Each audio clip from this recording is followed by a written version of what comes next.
E se a forma como a gente lê a Bíblia hoje estivesse fundamentalmente errada?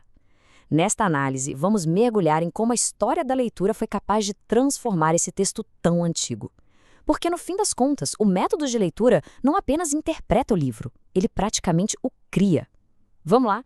Hoje em dia, não dá para ignorar, né? É só olhar ao redor e vemos textos sagrados bem no meio de conflitos públicos.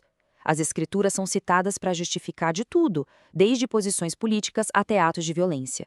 É uma verdadeira crise de interpretação que está aí, estampada em todos os noticiários. E isso leva a gente à pergunta principal.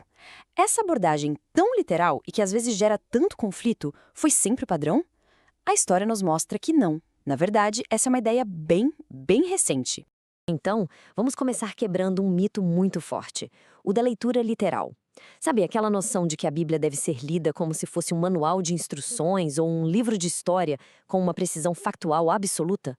Pois é, isso é uma invenção surpreendentemente moderna.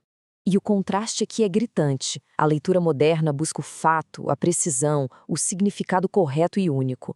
Já historicamente, o foco era outro. A verdade estava na prática, no ritual, na transformação ética que o texto provocava. O objetivo não era provar um fato, mas sim transformar a vida de quem lia. E essa linha do tempo deixa isso bem claro. Por séculos e séculos, a interpretação era alegórica, criativa. As pessoas buscavam significados espirituais e morais, entendendo as histórias como símbolos e não como reportagens. Foi só lá no século XIX que essa leitura literalíssima, tratando Gênesis como um relato científico, ganhou força. É um piscar de olhos na longa vida desse texto. Ok. Então, se o texto não era lido como um livro de história ou ciência, qual era o propósito dele? Historicamente, as escrituras eram vistas como uma ferramenta para alcançar a transcendência. E aqui entra um conceito-chave, êxtasis. É uma palavra grega que quer dizer literalmente sair de si mesmo. É aquela busca que é de todo ser humano por uma experiência que nos tira do nosso dia a dia, do comum, e nos conecta a algo maior. A gente busca isso na música, na arte e, como era o caso, na leitura de um texto sagrado. E o objetivo dessa busca por êxtasis era alcançar o shalom. Essa palavra hebraica é muito mais do que a nossa tradução de paz. Ela significa plenitude, inteireza, aquela harmonia completa que, segundo a narrativa bíblica, existia no Jardim do Éden. Aí que vem o ponto de virada. Originalmente, o lugar físico para vivenciar esse shalom era o Templo de Jerusalém, mas com a sua destruição, as escrituras se tornaram uma espécie de templo portátil. O texto se transformou no novo caminho para buscar aquela plenitude e harmonia que tinham sido perdidas. Isso nos leva a uma outra ideia fundamental, a de que as escrituras não eram tratadas como um documento estático, congelado no tempo. Muito pelo contrário, era um texto vivo, que respirava e evoluía junto com a comunidade.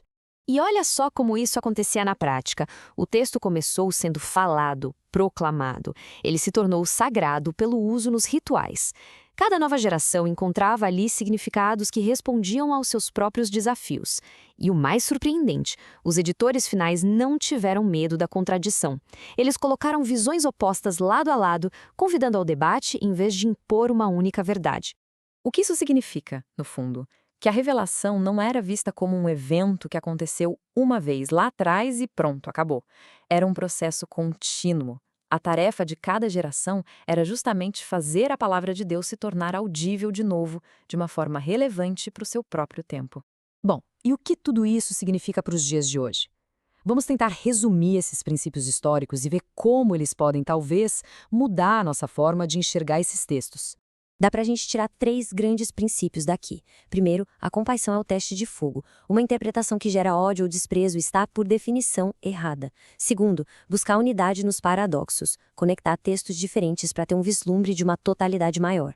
E terceiro, a revelação tem que ser contínua. O texto precisa iluminar os problemas de agora. Problemas que seus autores nem sonhavam que existiriam. E para terminar, fica uma provocação. Se a história nos mostra que o significado não está fixo na página, mas é criado na interação entre o texto e quem lê, a responsabilidade é enorme, não é? A pergunta que fica no ar é: que tipo de escritura, que tipo de sentido nós, como leitores e leitoras, estamos criando hoje em dia?